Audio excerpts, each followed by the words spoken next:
Here's an unknown aspect of that ship sitting at the bottom of the ocean right now. It's not the Titanic. That is not even the ship you think.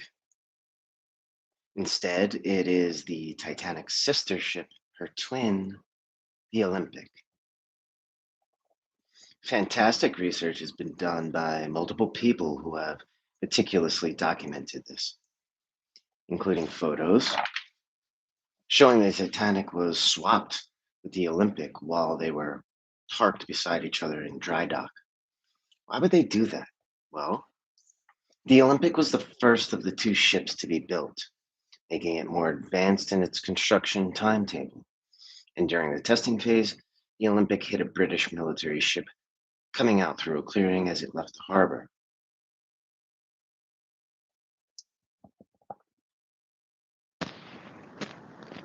Continuing forward.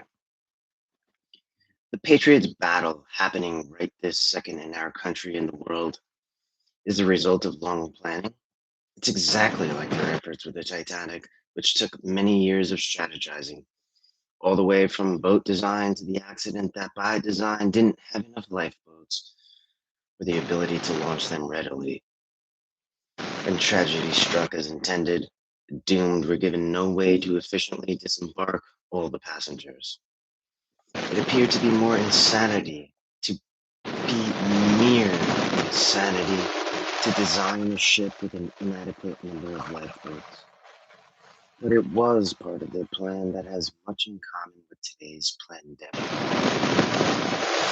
At the time of Titanic's Olympic sinking, headlines worldwide had everyone wanting to know who is dead or living, who made it, who didn't.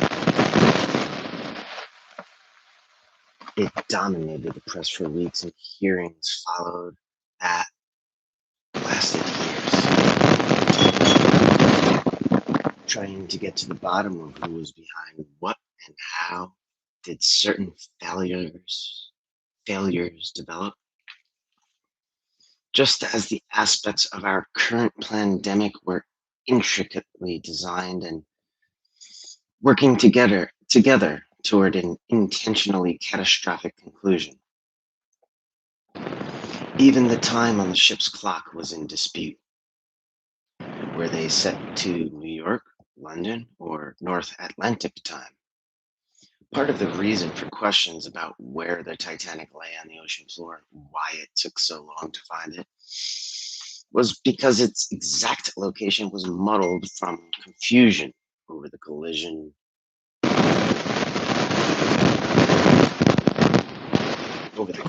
time, making it hard to decipher where the boat was in relation to these other ships in the area at the time.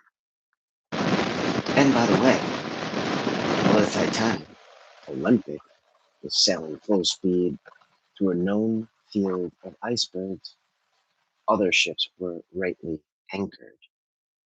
Nobody else was sailing anywhere in those dangerous waters. In order to bait people into some level of confidence in his abilities, the man piloting that ship, was said to be one of the best safety-minded captains in the world.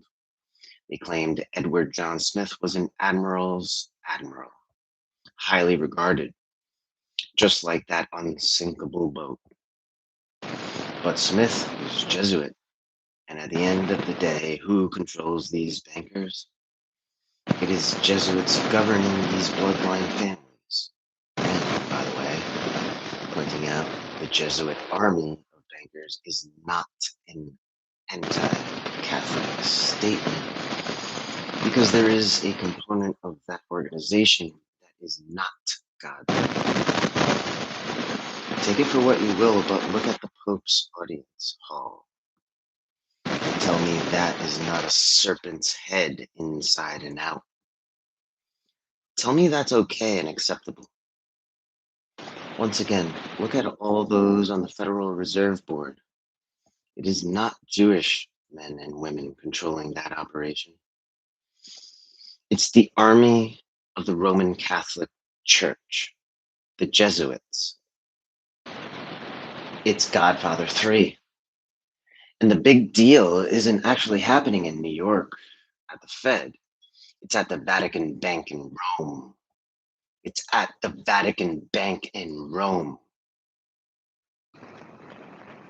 The hybridized Jesuit Cainite minds controlling their hidden hands operate through the City of London banks and the Vatican Bank, each playing their role in the Fed manipulation of the money supply, thereby leveraging the Federal Reserve systems around the world. With what? With that, with that, they remotely manipulate all the economies of the world.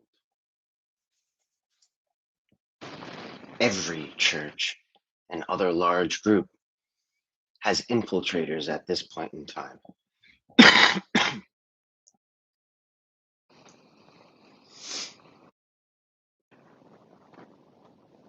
And going back in history, even priests in the Temple of Jerusalem were bending a knee to face the rising sun.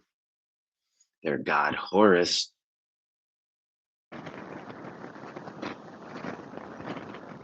and at the same time, they stuck their asses in the face of God's seat, which was, of course, right there also in the inner temple. Ezekiel was taken by the messenger of God to see all that wickedness inside the temple grounds, as well as a woman outside the gate of the north side of the temple who was weeping for Tammuz, the husband of Ishtar.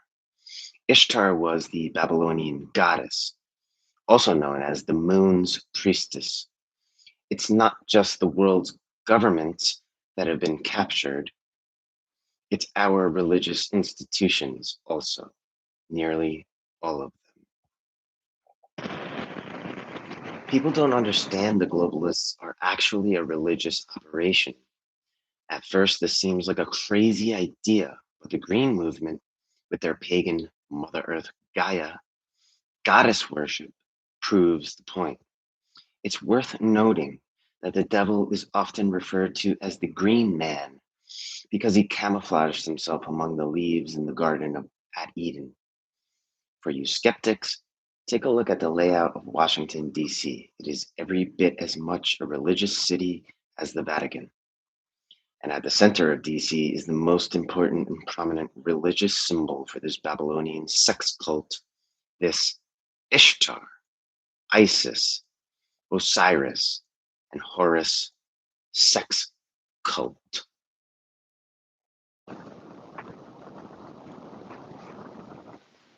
Assuming we're all adults here, the Washington Monument is from their symbology, representing Osiris's missing penis,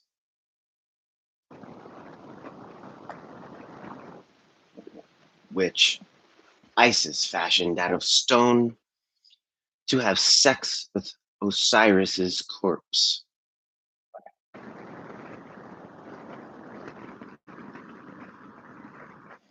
Assuming we're all adults here, the Washington Monument is from their symbology, representing Osiris's missing penis, which Isis fashioned out of stone to have sex with Osiris's corpse.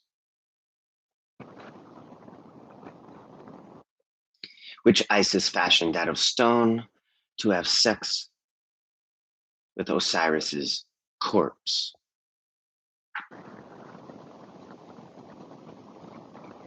The legend says Osiris was so evil that Set, his own brother, killed him, chopped the body into 14 pieces, and then scattered them across the earth. Isis was Osiris and Set's mother.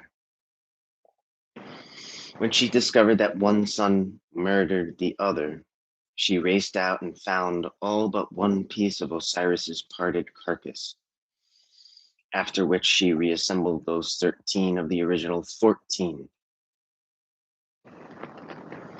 But Isis couldn't find his penis and didn't want him to die. So On the 17th day of the month, she fashioned a dildo in its place. And that is why the occult number for and that is why the occult number for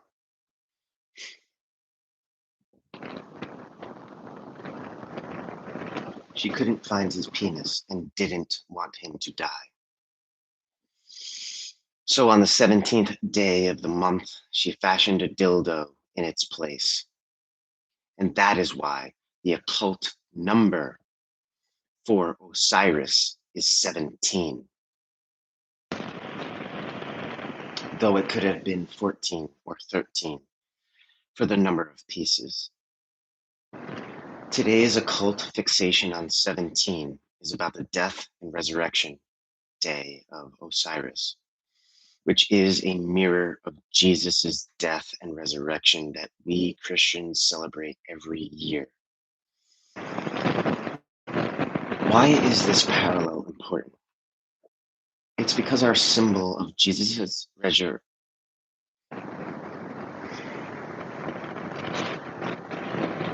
Why is this parallel important? It's because our symbol of Jesus's resurrection is the cross, while theirs is an erect penis. And they place it in front of us all over the world as a big FU to those not part of their evil.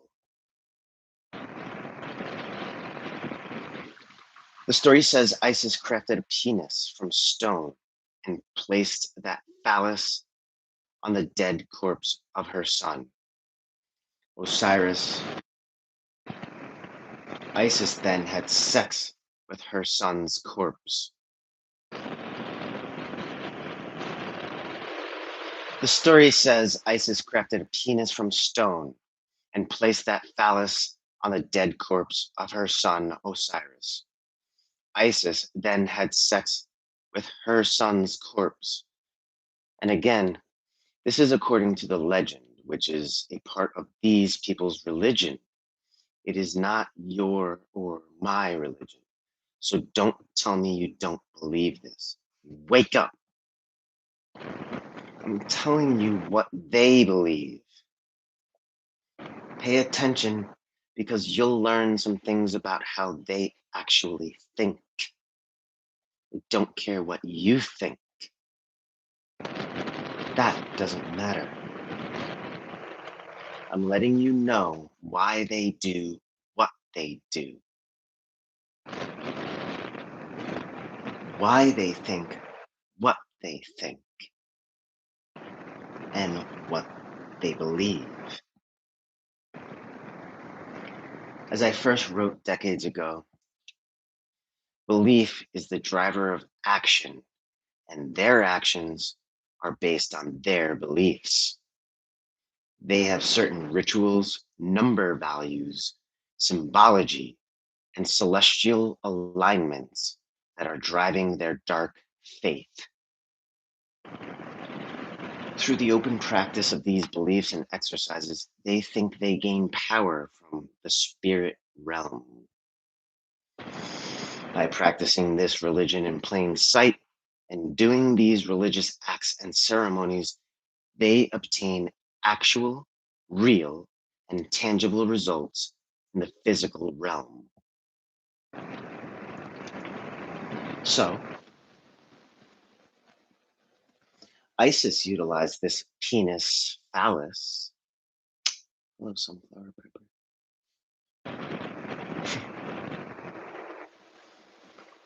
So, Isis utilized this penis phallus that was fashioned from stone, which Hollywood intentionally mimics with its Oscar award ceremony, involving that stylized penis statuette. She then had sex with the dead corpse of her son, and then claimed to have become pregnant from that act, which produced a child we know as Horus, another of their gods. Horus is their sun god, the god of the new day.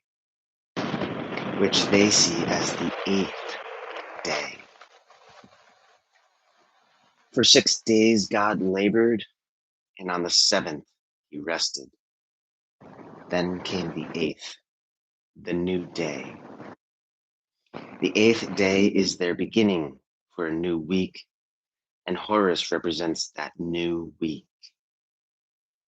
According to them, we are now in this, a new age, Babylonian era, and millennial week, the start of a new 1,000-year period. Remember, a day with the Lord is as 1,000 years, and 1,000 years is as a day. In their religion, this new day, the eighth day on the Babylonian schedule, puts us right at the beginning of their age of Aquarius. As the celestial alignments progress through a 25,000-year trek across the zodiacs. As part of their religion, they're looking forward to what they perceive as their blessings to materialize from this new day.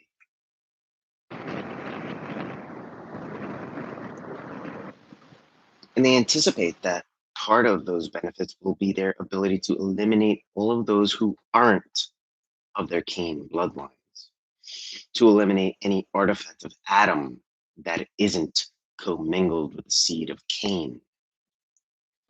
You see, they believe that when Cain murdered his brother, Abel, Cain wasn't done killing. Adam was going to be next. That's what Cain's father, the devil, wanted him to do. Why is that?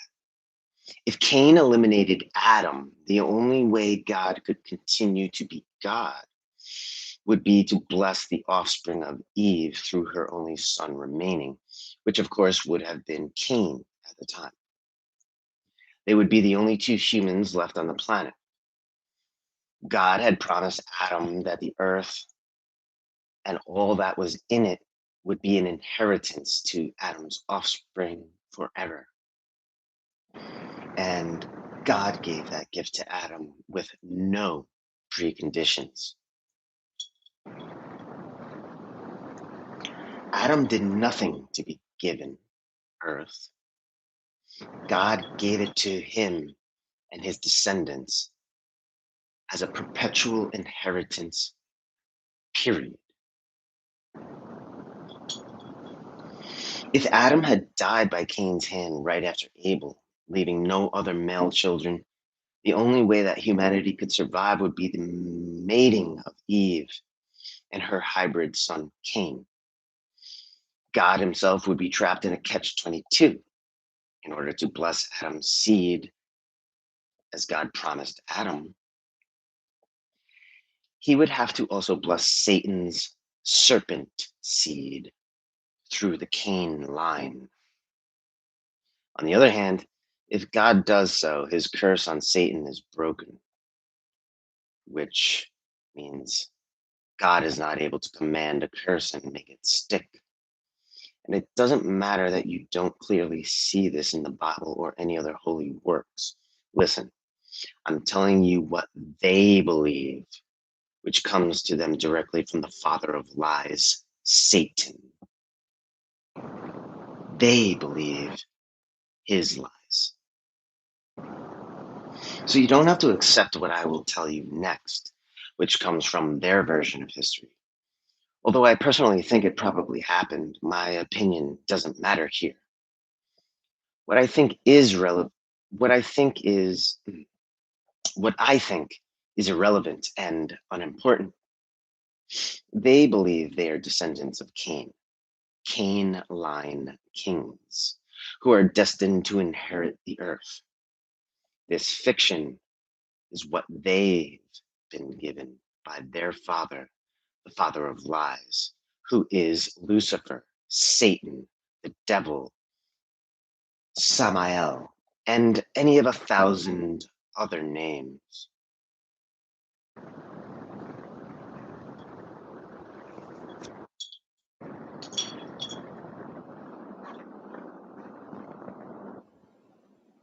The serpent is another name he goes by. Serpents come from the reptilian line of species,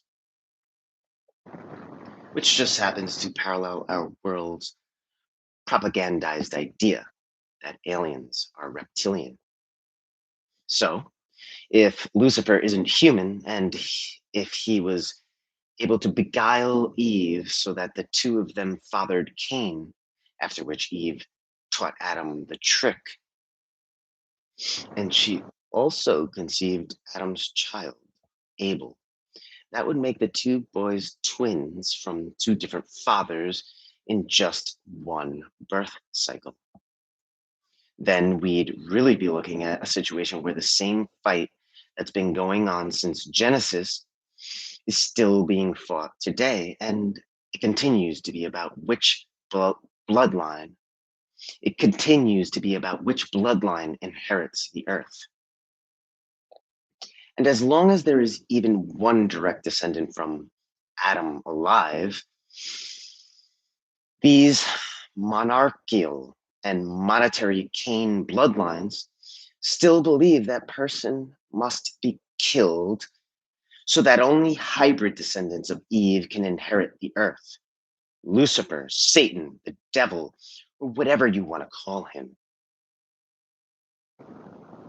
is then in equal with God, because in order to remain God, he'd be the same as God on an equal level. What was Lucifer's sin to begin with?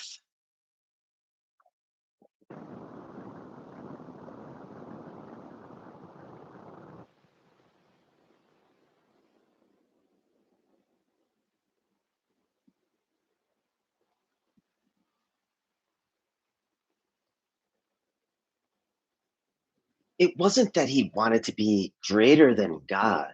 Instead, he sought to be God's equal. Today, Satan's goal remains unchanged from the moment he was cast out of heaven.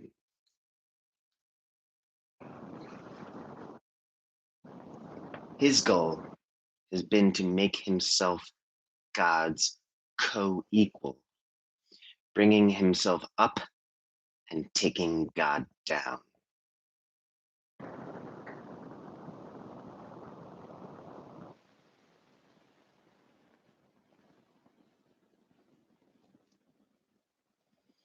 Now, you know the Luciferian plot and plan. It doesn't matter if it can't happen. The idea is evil, twisted, chaotic, the very definition of insanity. Yet, so many people want to argue against the threat of that information by just dismissing it as unworkable because certain scripture tells us it can't happen. They use that truth to dismiss any discussion or action needed. They say, hey, God wins in the end and Jesus is coming back to wipe them all out. But those sentiments are missing the point.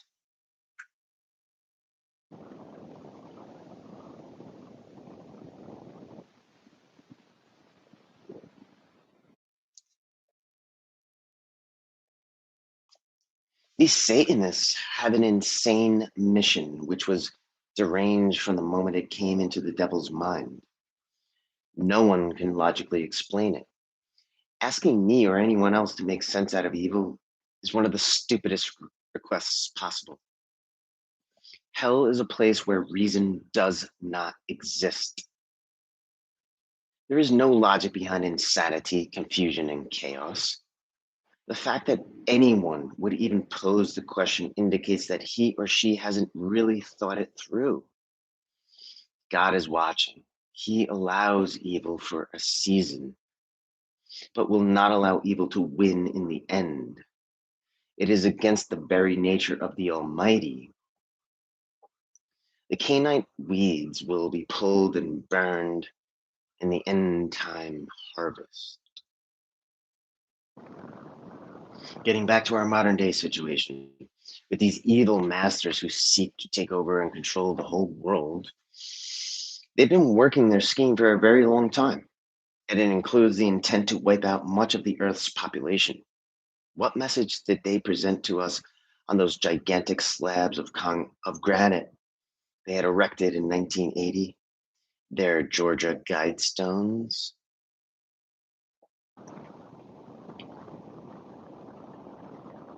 The message reads, maintain humanity under 500 million in perpetual balance with nature. It's their list of aspirations, including the world's population being brought down to their ideal number of only 500 million. Well, there are over 7 billion of us on the earth now. So you do the math.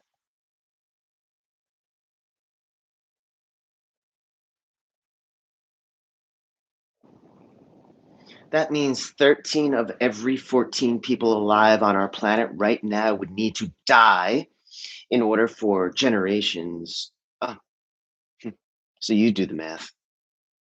That means 13 of every 14 people alive on our planet right now would need to die in order for them to accomplish that sinister goal. How could they do it? Probably in just a few generations.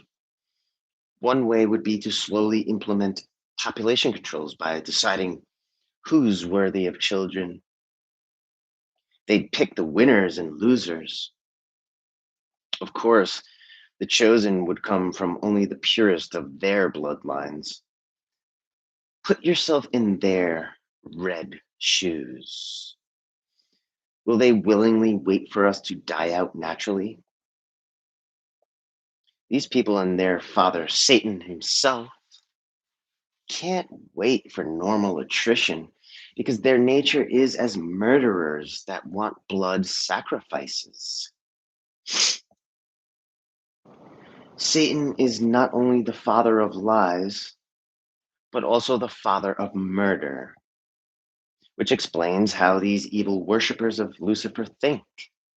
Seeking a good harvest or other favor from their God, they willingly sacrifice children and even babies to him.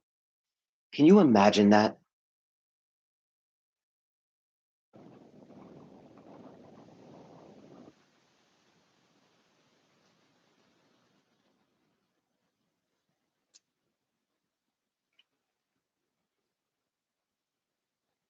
People rightly get upset when looking at the evil perpetrated by Catholic priests and their leadership. But along with that, there's another aspect of world religions that is upsetting. We also need to speak against the action of certain Jewish factions. Yet, when we do call out the corruption of either, some tell us, hey, you can't say that.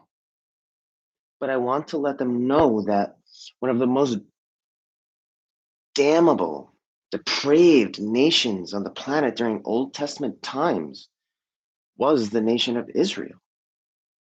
Do today's people know that? And is it true? How did that happen? How could that be? And what am I talking about? Is my claim sacrilege?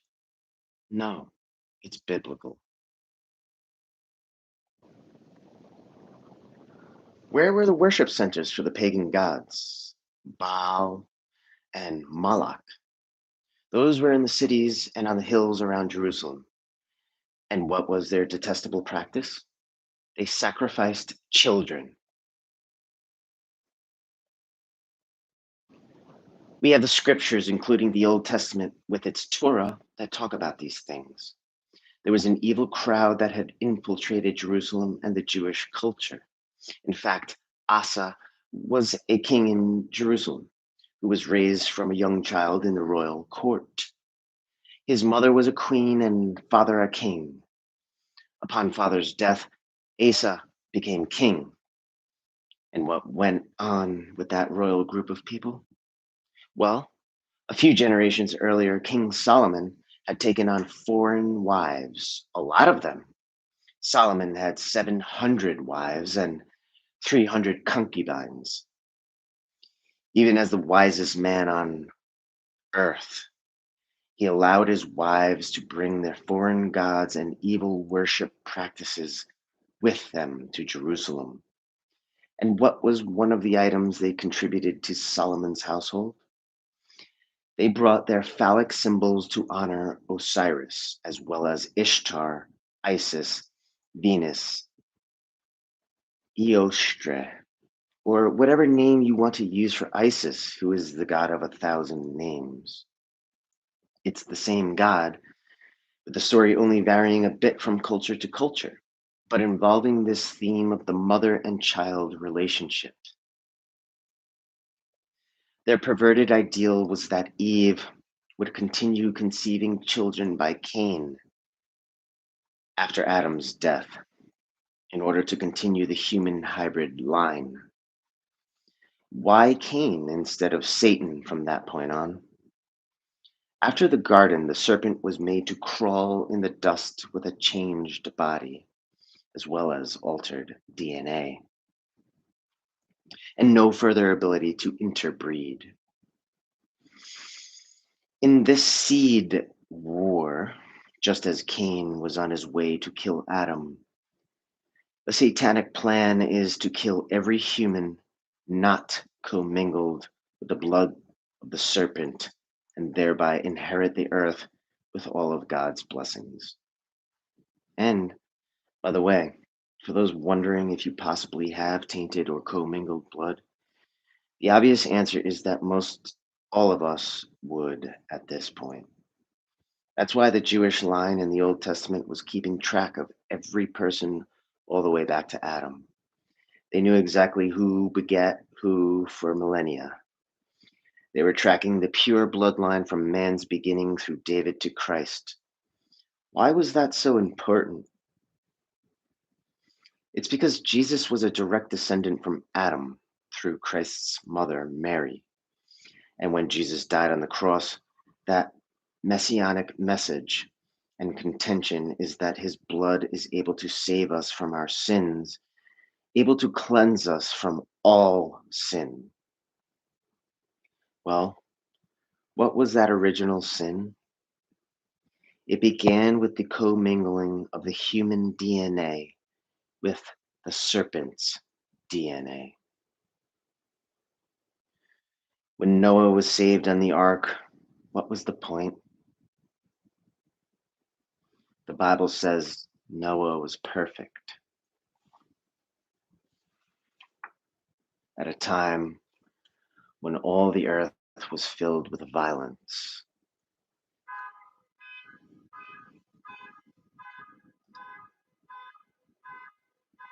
Digital Hawk has been reading Kid by the Side of the Road by SAVIN. Digital Hawk holds and owns no copyrights and is reading for educational purposes only. To be continued.